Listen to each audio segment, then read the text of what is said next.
Mai, tengok gambar ini. Nurul Izzah dan Saifuddin ambil tanggungjawab penuh. Janji PKR akan bangkit semula. Takkanlah sekarang baru nak bangkit? Tidur ke selama ini?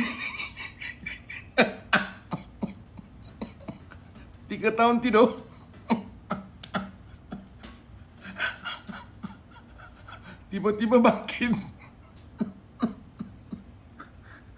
Bangkit semula maksudnya sebelum ini tidur, ya. Maksudnya sekarang akan bangkit semula. Terima kasih. Bangkitlah engkau bangkit.